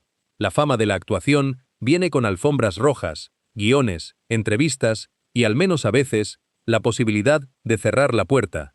La fama real es identidad sin intermedio. Harry avanzó con ella mucho más rápido de lo que había avanzado con Chelsea, lo que revela algo sobre el momento vital en que se encontraba. Ya rondaba los 30 años, Guillermo se había casado y tenía hijos, y Harry había dejado el servicio militar de tiempo completo en 2015 y buscaba un papel estable. Los años de casi lograrlo le habían enseñado que la duda podía convertirse en pérdida. La reacción pública ante Meghan fue intensa desde el comienzo: fascinación, admiración, curiosidad y también fealdad. En noviembre de 2016, Harry emitió un comunicado público condenando el acoso y los abusos dirigidos hacia ella. Fue extraordinario para los estándares reales. Rompió ese patrón porque la situación tocaba la vieja herida. Había visto a la prensa acechar a su madre, había visto a la prensa perseguir a Chelsea, había visto a mujeres a las que amaba reducidas a titulares. Con Meghan se movió para protegerla, temprano y con fuerza. En 2016, Chelsea ofreció una reflexión pública poco frecuente sobre su experiencia saliendo con Harry. Describió la atención como intensa, aterradora e incómoda, especialmente al intentar llevar una vida normal. Ese era el centro del asunto. No necesitó condenar a Harry, no necesitó actuar amargura. El problema nunca había sido solo él, era la exposición, la pérdida de movimiento cotidiano, la sensación de que la propia juventud había quedado bajo vidrio. Su discreción fue notable, seguramente tenía historias de sobra, años de fiestas, discusiones, encuentros palaciegos, llamadas telefónicas, duelos privados, bochornos públicos, las pequeñas absurdidades de la vida de élite y las absurdidades mayores de la vida real. Podría haber construido toda una industria a partir de esos recuerdos. No lo hizo. Ese silencio no era debilidad, era propiedad. Conservaba lo que era suyo. El compromiso de Harry y Meghan se anunció en noviembre de 2017. El anuncio tenía la frescura que la monarquía necesitaba. Ahí estaba Harry, alguna vez el problemático príncipe menor, sonriendo ahora junto a una mujer estadounidense que parecía serena, articulada y lista para un tipo distinto de futuro real. La entrevista fue cálida. Las fotografías fueron luminosas. Meghan habló de una propuesta privada durante una cena de pollo asado, un detalle tan doméstico que casi ocultaba la maquinaria ya reuniéndose a su alrededor. Casi. El palacio presentó el compromiso como una historia de amor moderna. En cierto modo, lo era. Meghan no se parecía a ninguna novia real anterior de peso. Harry se veía feliz, aliviado y protector. El público, al menos gran parte de él, quería creer que esta era la respuesta a sus años de búsqueda. El príncipe herido había encontrado a alguien lo bastante fuerte como para caminar a su lado. La familia avanzaba. La vieja institución abría una puerta.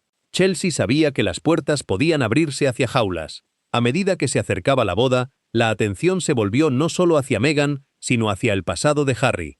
Las viejas novias volvieron a formar parte de la historia porque las bodas tienen la costumbre de convocar fantasmas con ropa formal. ¿Asistiría Chelsea? ¿Asistiría Cressida? ¿Sería incómodo? ¿Captarían las cámaras una expresión significativa? Las preguntas eran tontas, pero la tontería nunca ha impedido que una pregunta sea rentable. Chelsea fue invitada. Este solo hecho mostraba que la relación no se había agriado hasta convertirse en enemistad. Ella y Harry tenían historia, pero no una disputa pública. Habían atravesado el amor, la ruptura, el recuerdo y la distancia hasta llegar a algo más civilizado. En mayo de 2018, la capilla de San Jorge, en Windsor, la misma donde Chelsea había asistido años antes a la boda de Peter Phillips y Autumn Kelly junto a Harry, cuando su propio futuro con él aún parecía posible, se llenó para el enlace de Harry y Meghan. Chelsea fue invitada y asistió. El hecho por sí solo mostraba que la relación no se había agriado hasta convertirse en enemistad. Habían atravesado el amor, la ruptura, el recuerdo y la distancia hasta llegar a algo más civilizado. Meghan caminó parte del pasillo sola, luego fue acompañada por el príncipe Carlos. La ceremonia mezcló tradición real con elementos que se sintieron marcadamente diferentes. Un sermón apasionado del obispo Michael Curry, música gospel, la presencia de amigos de Hollywood, y la inconfundible sensación de que las viejas piedras estaban siendo invitadas a hacer espacio para un sonido nuevo. Algunos lo amaron, otros se pusieron rígidos. Ponerse rígido, en ciertos círculos, es prácticamente un deporte. Ahí estaba Chelsea, sentada entre los invitados, fotografiada y comentada de nuevo.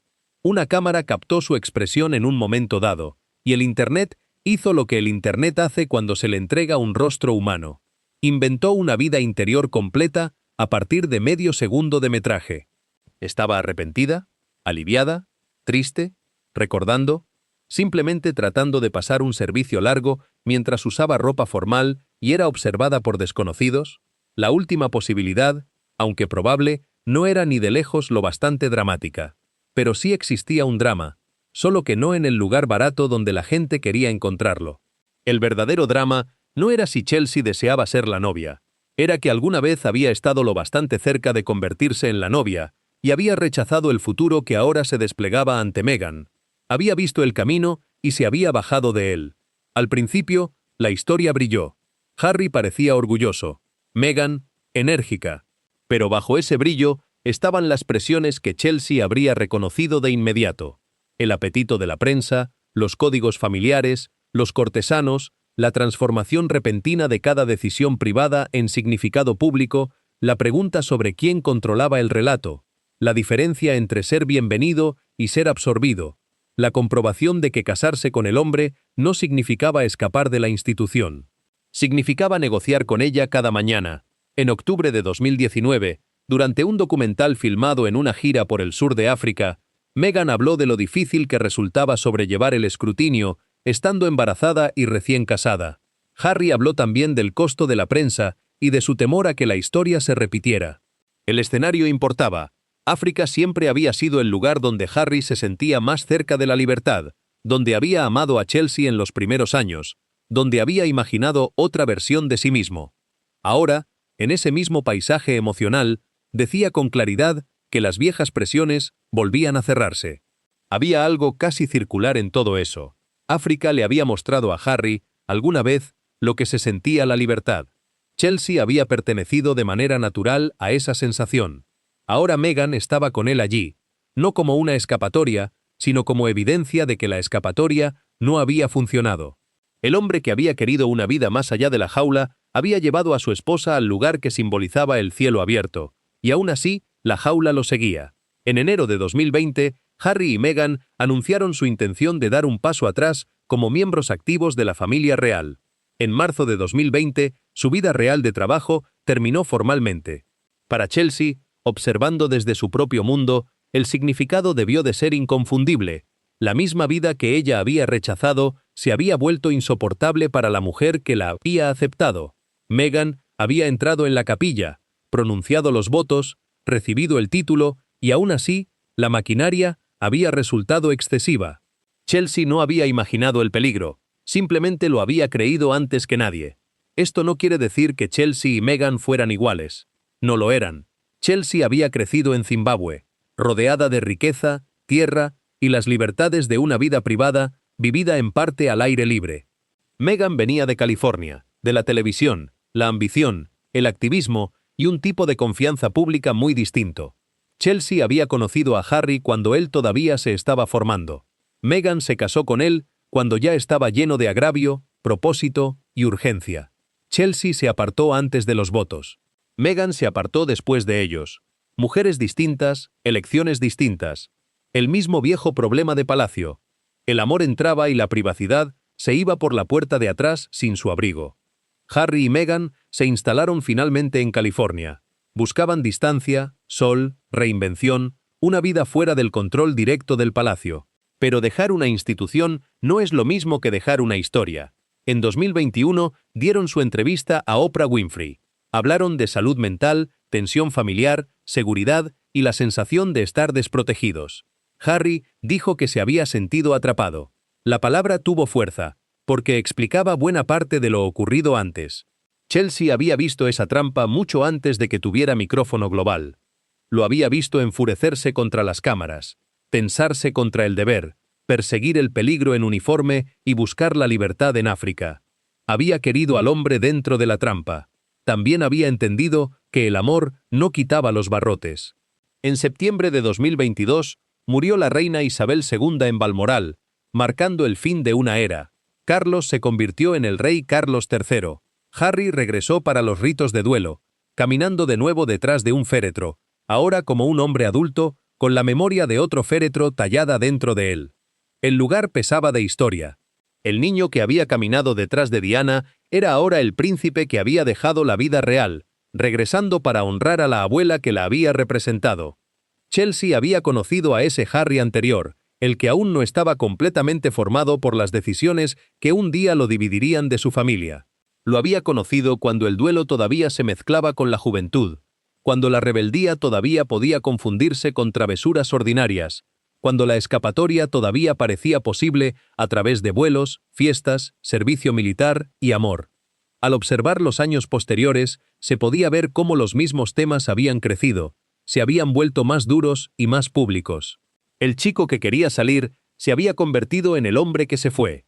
En 2023, Harry publicó sus memorias, tituladas de forma casi demasiado directa como El repuesto. Escribió sobre el duelo, la hermandad, el resentimiento, la guerra, la prensa, el conflicto familiar y los sentimientos privados detrás de los hechos públicos. El libro fue íntimo, en ocasiones furioso, en ocasiones gracioso, en ocasiones crudo, imposible de separar de la larga historia de un hombre al que observaron antes de que pudiera comprender que lo observaban. Si Chelsea lo leyó, o leyó sobre él, debió de confirmar la profundidad de la herida junto a la que alguna vez vivió. El Harry que ella conoció no había sido inventado después por la terapia, California o el matrimonio. Las semillas siempre estuvieron ahí. El duelo, la ira, la necesidad de ser visto, la desconfianza hacia la prensa, el hambre de un yo privado debajo del título.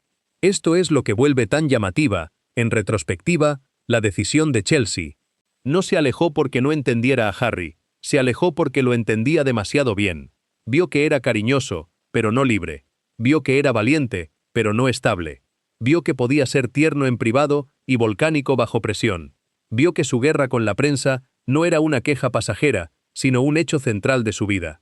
Vio que cualquier mujer a su lado sería arrastrada a esa guerra, se hubiera alistado o no, y decidió no alistarse. Su propia vida, mientras tanto, avanzó con otro ritmo. Se convirtió no en la duquesa que alguna vez se imaginó, sino en empresaria, gemóloga, esposa y madre. Su marca de joyería creció a partir de piedras africanas, memoria, viajes y gusto personal.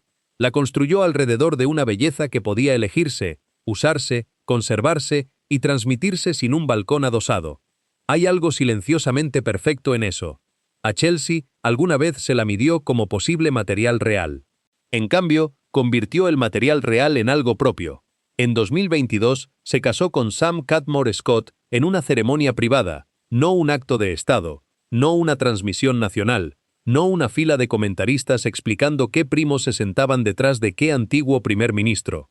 Una boda privada, cercana a la vida que había protegido. El hombre con quien se casó provenía de una familia británica bien relacionada y tenía su propia vida en los negocios, especialmente en el sector de la hostelería. No era anónimo, pero tampoco era un príncipe. Esa distinción hizo un trabajo enorme.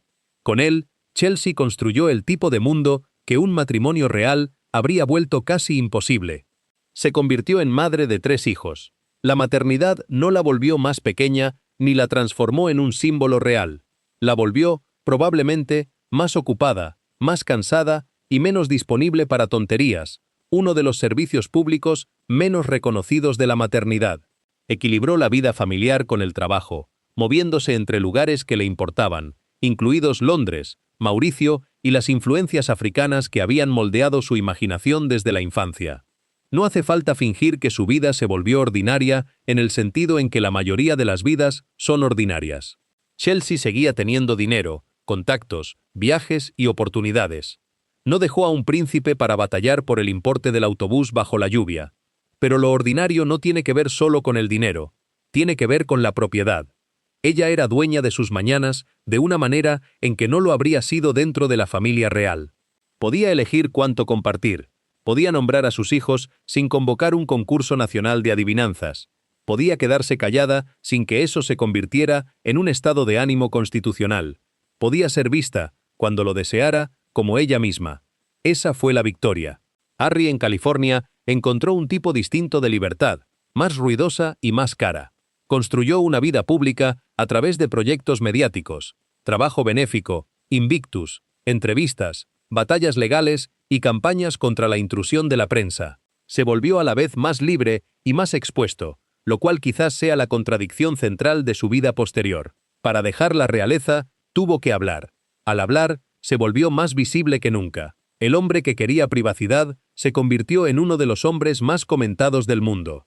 Fue trágico, comprensible y ligeramente absurdo, que es a menudo cómo se comporta la historia cuando se niega a contratar a un editor sensato. Meghan, también, construyó y luchó por su propia versión de libertad.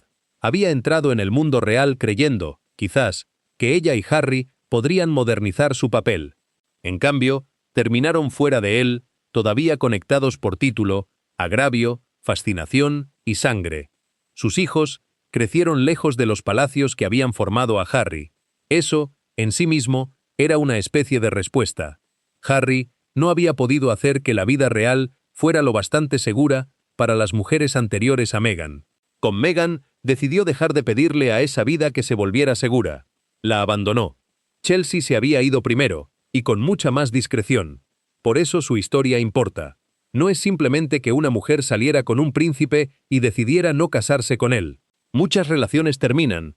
Muchos amores jóvenes arden con intensidad, discuten en voz alta y se convierten en historias contadas con una sonrisa cuidadosa años después. La elección de Chelsea importa porque perforó una fantasía. Mostró que el palacio no siempre era el premio. Mostró que se podía amar a un príncipe y aún así no ser suficiente. Mostró que una mujer con una vida completa podía mirar el trato de la corona y rechazarlo, no por debilidad, no por amargura, sino por claridad. Es fácil, viendo esta historia desde afuera, confundir el silencio de Chelsea con resignación. No lo fue. En una era en la que casi cualquier persona cercana a la fama termina, tarde o temprano, dando entrevistas exclusivas, escribiendo memorias o vendiendo su versión de los hechos al mejor postor, Chelsea hizo lo contrario. Habló lo mínimo indispensable, una sola vez con verdadera profundidad, en 2016, y después volvió a cerrar la puerta. Esa elección merece más atención de la que suele recibir. No calló porque no tuviera nada que decir. Calló porque entendió que hablar demasiado la habría mantenido atada, para siempre, a la historia de otra persona. Cada entrevista, cada declaración, cada aparición pública relacionada con Harry habría renovado el contrato invisible que la definía como su ex, en lugar de dejarla ser, simplemente, ella misma. Su silencio no fue ausencia de voz. Fue la forma más eficaz que encontró de recuperarla. El público suele tratar a las mujeres reales como si su mayor logro fuera la resistencia. Diana resistió hasta que ya no pudo. Sarah Ferguson resistió de una manera, se rebeló de otra y fue castigada con años de burla pública. Catherine resistió a través de una disciplina tan refinada que a veces parece tallada en mármol. Meghan resistió brevemente, luego luchó y se fue. La historia de Chelsea ofrece un modelo distinto. Ella resistió lo suficiente como para conocer la forma exacta de la cosa, y luego eligió no convertir la resistencia en su profesión. Hay dignidad en eso, aunque no sea el tipo de dignidad que viene con un título. La gran ironía es que Chelsea quizás le dio a Harry una de las formas más honestas de amor que recibió jamás. No fingió que aquella vida estaba bien para retenerlo. No adornó la institución para asegurarse un lugar dentro de ella. No se casó con él para descubrir después el costo frente al mundo entero. Vio el costo temprano y confió en lo que veían sus propios ojos. Esa honestidad debió de dolerle a él, pero también respetó la realidad. Harry, que pasó buena parte de su vida rogando que lo vieran como un hombre y no como un cargo, fue visto por Chelsea como ambas cosas a la vez. Ella amó al hombre, rechazó el cargo. Y quizás ahí resida la tristeza central de esta historia. Harry quería que alguien lo eligiera por encima de todo lo demás. Chelsea sí lo eligió, durante años, a pesar de la distancia, los titulares, la tensión militar, los escándalos y el agotador teatro de la especulación pública. pero cuando elegirlo a él implicaba también elegir la institución, se detuvo.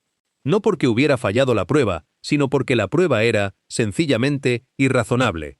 Para cuando el mundo vio a Harry acusar a la prensa, desafiar a su familia, defender a Meghan y construir una vida en el extranjero, la partida temprana de Chelsea parecía menos un misterio y más una respuesta silenciosa, escrita años antes de tiempo. Ella había visto el futuro en pequeños fragmentos: los fotógrafos afuera, la maquinaria familiar, las viejas expectativas, la manera en que el dolor de Harry llenaba la habitación, la manera en que su título seguía a cada sentimiento privado. Meghan lo vería después a escala completa. Chelsea había visto suficiente en miniatura. Vale la pena detenerse en un momento pequeño, casi ridículo, porque resume mejor que cualquier discurso lo que significaba estar cerca de Harry. En septiembre de 2007, Chelsea decidió acercarse todavía más a la vida de su novio. Se inscribió en la Universidad de Leeds para hacer un posgrado en Derecho. No fue un gesto menor.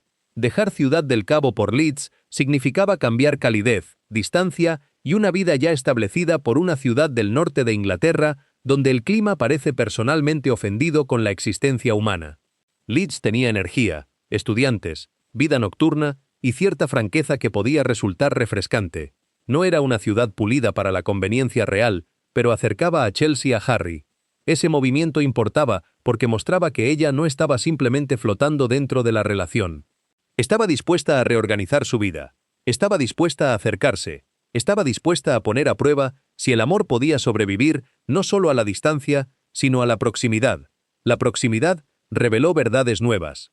Cuando Chelsea estaba en Sudáfrica, tenía su propio mundo al cual regresar.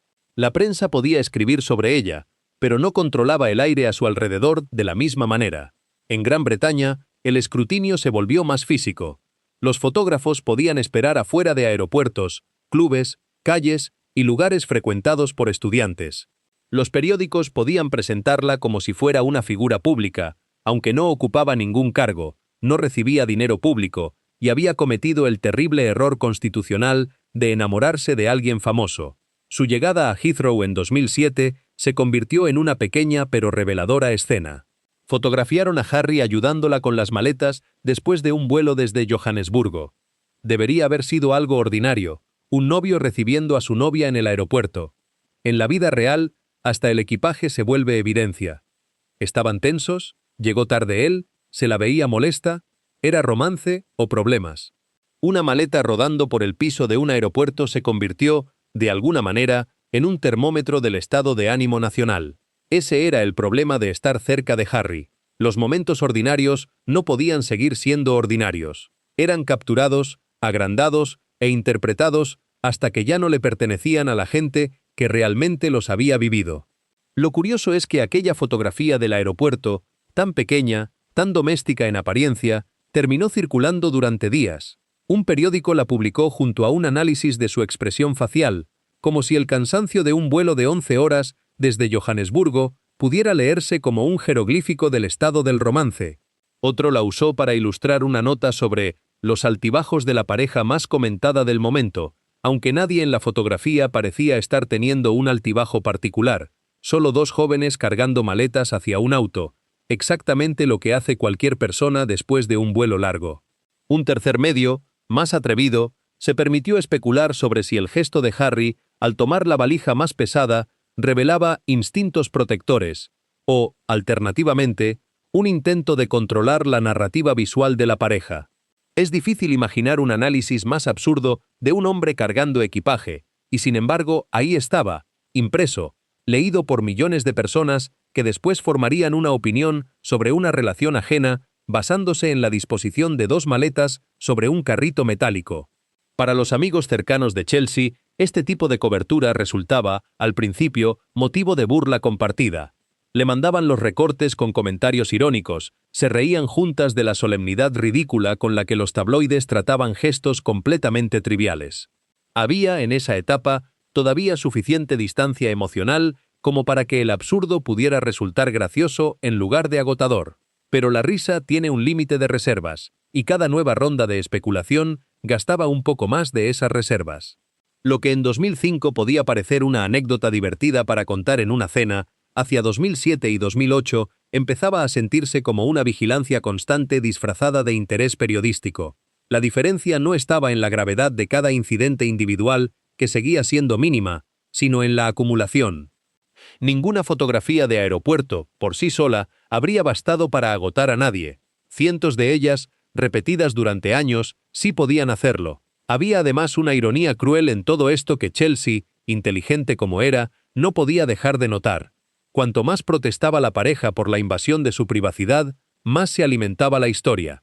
Cualquier gesto de fastidio visible, una mano levantada frente a una cámara, un rostro que se giraba con brusquedad, una salida apresurada por una puerta lateral, se convertía en su propio titular, en su propia prueba de que había algo que ocultar. No existía una salida limpia.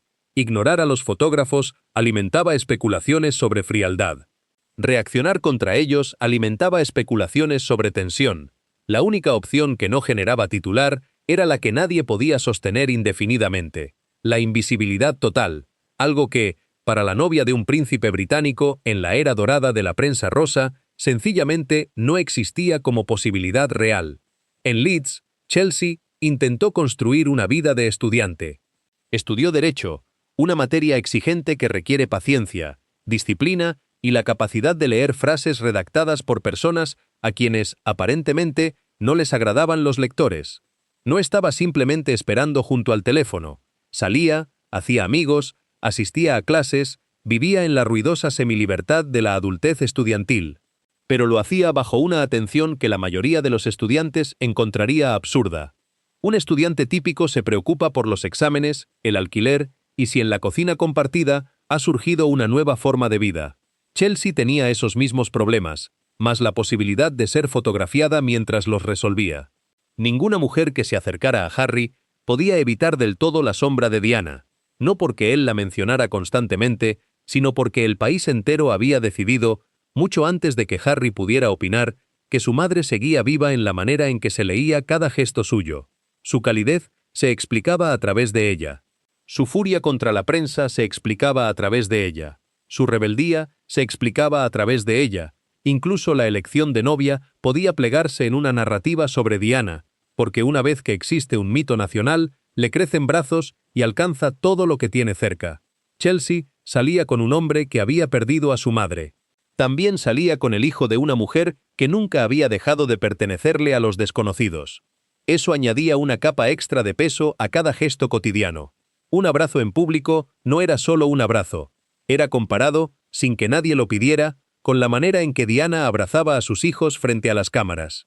Una salida nocturna no era solo una salida, era leída como el eco de las travesuras que la prensa ya le había atribuido a la familia. Vivir junto a Harry significaba, en cierto modo, vivir junto al fantasma de una mujer a la que nunca conoció, pero cuya ausencia moldeaba cada habitación en la que él entraba. Sarah Ferguson ofrecía otra advertencia silenciosa, aunque nadie necesitaba mencionarla en cada conversación. Una vez que la historia se daba vuelta, una mujer real podía ser objeto de burla durante décadas. Catherine soportaba su propio aprendizaje, aprendiendo a resistir a los fotógrafos sin darles demasiado. La lección era clara. Las mujeres reales eran alabadas por su gracia, castigadas por su humanidad, y recordadas con más viveza cuando sangraban en público. ¿Por qué querría Chelsea eso? La respuesta obvia era el amor. La respuesta mejor era que el amor tenía que competir con la cordura. Hay una pregunta que casi ningún artículo de la época se atrevió a formular con claridad. ¿Y si la mujer simplemente no quería? No que no pudiera, no que hubiera fracasado en la prueba, no que la hubieran descartado por inadecuada, sino que, examinando el trato completo, hubiera decidido que no le convenía. Esa posibilidad resultaba casi impensable para una prensa acostumbrada a narrar a las novias reales como aspirantes, nunca como personas con la capacidad de decir que no. Chelsea tenía esa capacidad y la ejerció, aunque le tomara años de idas y vueltas llegar hasta ahí.